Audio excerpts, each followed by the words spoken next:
what meditation and link to spirituality. I'm sure many of you will be interested in what exactly we are doing over here.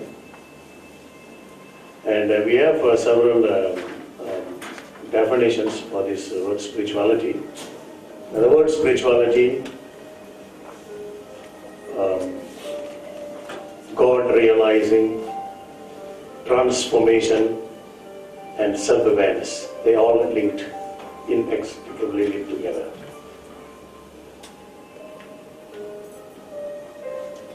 And spirituality, when we talk about spirituality, we have a definition here for spirituality.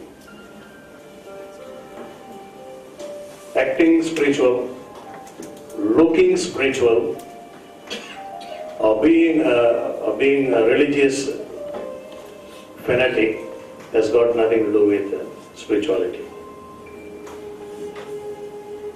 Coming to terms with disowned or negative aspects of the self, and then to come in tune with our true innate nature through meditation is what spirituality is all about.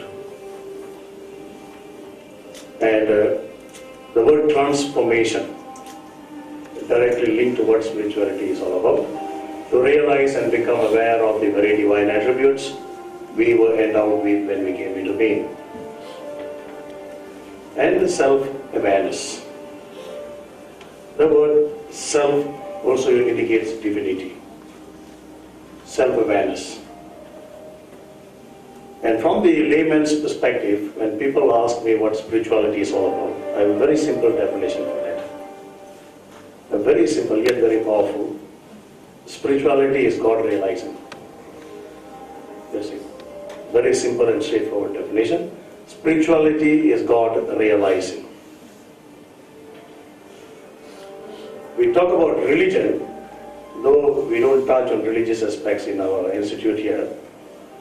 If you want a definition for religion, the aim of what religion is all about is also the aim of spirituality, in a broader perspective. Religion happens to be code of ethics. Religion happens to be code of ethics to live by the very divine attributes we were endowed with when we came into being. That would be a suitable definition for religion.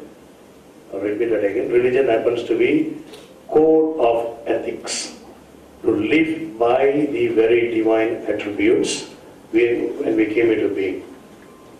Whereas the word spirituality, we get direct to the point and say it is God realizing.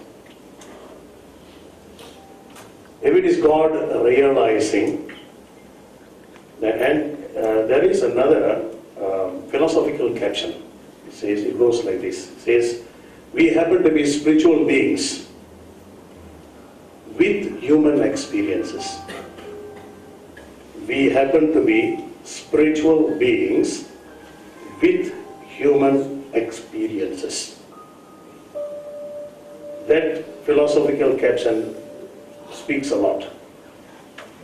You see, when we happen to be spiritual beings with human experiences, the spiritual being innate happens to be a fulfilled entity. When we talk about a divine entity, it is supposed to be a fulfilled entity. Am I right? Fulfilled. And yet, if we happen to be the fulfilled entity, our origin happens to be the fulfilled entity, then why bother to take on a human form? That is the initial question that we need to ask. We happen to be spiritual beings with human experiences. It's not the other way around.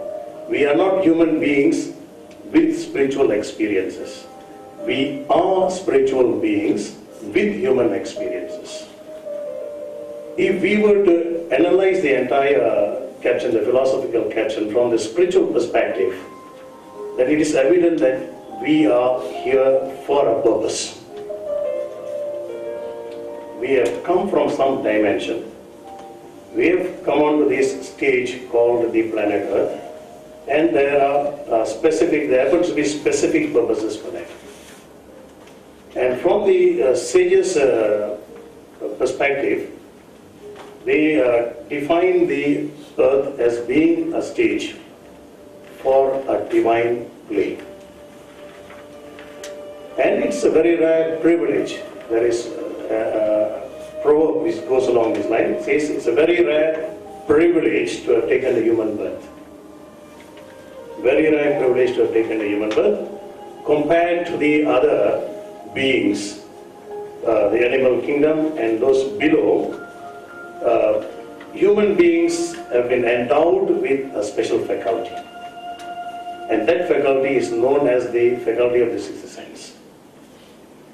As such, the proverb which goes on to say it's a very rare privilege to have taken the human birth. And are we living up to that proverb? It's a very rare privilege to have taken a human birth. Meaning to say, we are here for a purpose, and that purpose is for the purpose of a divine play, we call it. If it is a play on a stage, then there will be ups and downs.